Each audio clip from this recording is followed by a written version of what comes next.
여러분 안녕하십니까? 사주 상담사 장세진입니다. 사람의 태생은 4개월에 걸쳐 태어나지만 가급적이면 여름이나 겨울에 아이를 낳는 것은 피하라고 하는데요. 이는 명리학적 차원에서 일종의 우생학이라고 해도 틀리지 않습니다.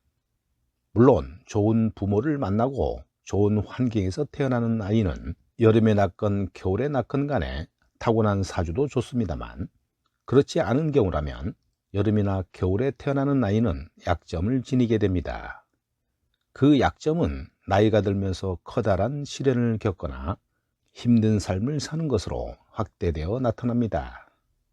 오늘의 영상은 여름 태생과 겨울 태생에 대해서 살펴보겠습니다. 여름 태생이란 양력 5월 5일의 입하부터 8월 23일경의 처서, 즉 더위가 멎는 기간까지를 말하고요. 반면에 겨울 태생이란 11월 8일경의 입동부터 다음해 2월 20일경의 우수까지를 말합니다. 임신 기간은 대략 40주 정도가 되니까 여름 태생과 겨울 태생을 피하려면 임신 시기가 언제 되어야 하는지를 산출할 수 있습니다. 여름 태생 아기를 피하려면 양력 8월 8일경의 입주부터 11월 중순경까지는 임신을 피하라는 것이 되는 것이고요. 겨울 태생의 아기를 피하려면 양력 2월 4일경의 입춘부터 5월 중순경까지를 피하라는 것입니다. 종합해보면 봄과 가을에 아기를 갖지 말라는 것인데요. 따라서 임신 시기는 5월 중순부터 8월 8일 입주 전까지와 11월 중순부터 다음해 입춘 전까지가 가장 좋다는 것이지요. 이 말은 아이는 여름이나 겨울에 가지는 것이 가장 좋다는 결론입니다. 여름에 가지는 아기는 봄에 태어나고 겨울에 가지는 아기는 가을에 태어납니다. 봄이나 가을이 모두 좋은 기후이지만 그 개성은 다른데요. 봄에 태어난 아기는 발전성이 크고 가을에 태어난 아기는 건실합니다.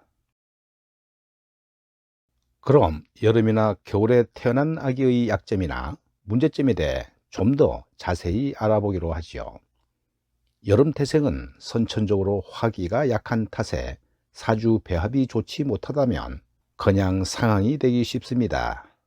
따라서 화병에 걸리기 쉽고 순간적으로 혈기가 치밀어 해서는 안 될 말이나 실수를 저지르기 쉬우므로 시비구설을 초래하는 경우가 많습니다.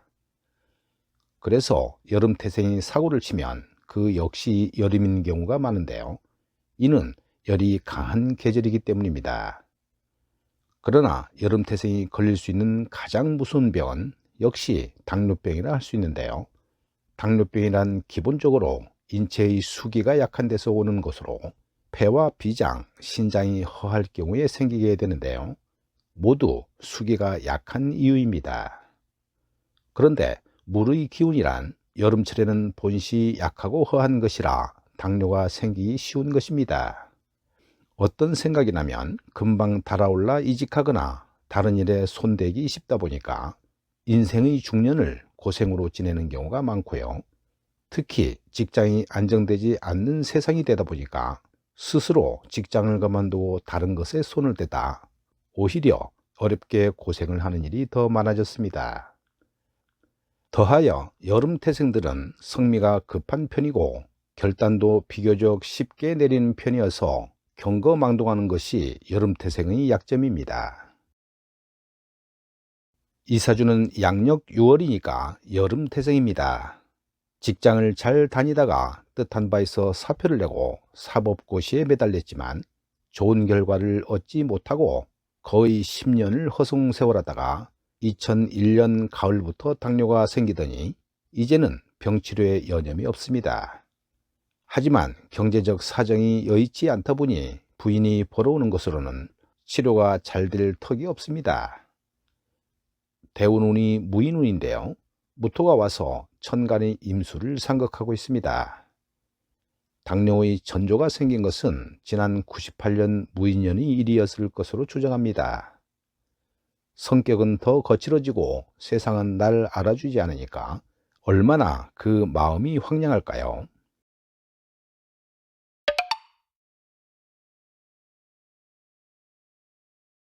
반면에 겨울태생은 또 어떤 문제가 있을까요?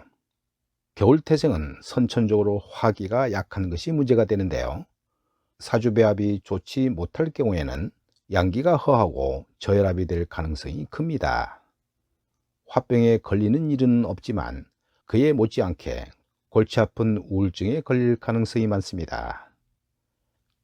다시 말해서 겨울태생은 각종 신경 증세에 시달리는 경우가 많고요. 정신병 또한 일종의 신경질환입니다. 다행히 우리나라는 열기가 많은 편이어서 정신병 환자가 그리 많은 편은 아니지만 정신병에 걸린 사람들 중에는 겨울태생이 압도적입니다. 그리고 자신의 성에 대해서 혼란을 겪는 사람도 겨울태생이 많은데요. 모두 양기가 허한 탓이 아닌가 싶습니다. 겨울태생의 가장 큰 문제는 사회 적응력입니다. 겨울태생들은 열이 부족하다 보니까 소심하거나 지나치게 내성적인 사람들이 많아서 사회생활이나 직장생활에서 고립을 자초하기도 합니다. 얼굴색이 핏기가 없거나 창백한 사람 중에는 겨울태생이 많은데요. 이는 인체의 열이 부족한 탓입니다. 일반 생활에는 별 지장을 받지는 않겠지만 장기간 스트레스를 견뎌야 하는 환경에서는 대단히 고전합니다. 기본적으로 간이나 심장과 같은 기능의 양기가 부족한 것이 원인이 되는데요. 즉, 화기가 약한 탓입니다. 이런 분들은 열을 내는 향신료, 고추, 후추, 마늘, 생강과 같은 양념들을 남보다 더 넣어서 드시는 것이 좋습니다. 겨울태생은 기회가 와도 머뭇거리다가 기회를 놓치거나 무산시키는 것이 문제가 됩니다. 성격 역시 보수적인 편이어서 세상의 변화에 잘 적응하지 못하는데요. 이런 분들은 경제적으로 큰 고생을 하는 경우는 그리 많지는 않고요. 주어진 환경에 맞춰 살기 때문에 고생이 없고 재산을 탕진하고 부채를 지는 일이 별로 없다고 봅니다. 그러나 어딜 가나 1등은 어렵고 남의 뒤를 힘겹게 따라가는 경우가 대부분이라 그것이 본인도 답답하고 주변에서도 그렇게 봅니다. 물론 여름이나 겨울에 태어났다고 다 그런 것은 아니고요. 확률적으로 그렇다는 것입니다. 그리고 여름 태생은 가급적이면 한습한 곳, 수도권이라면 일산 등지에 사는 것이 좋고요.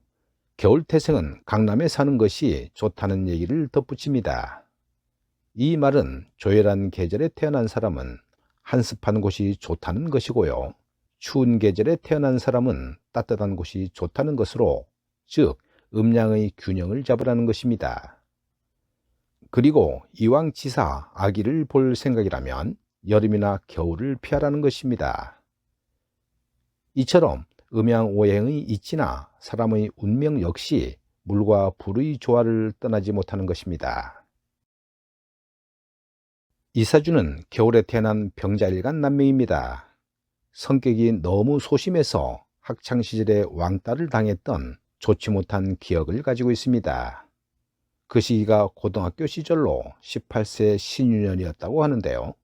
이사주는 수기가 많은 한습한 사주인데다 신유금의 금기운이 와서 다시 수기를 생하니까 좋지 않은 것은 당연한 이치입니다.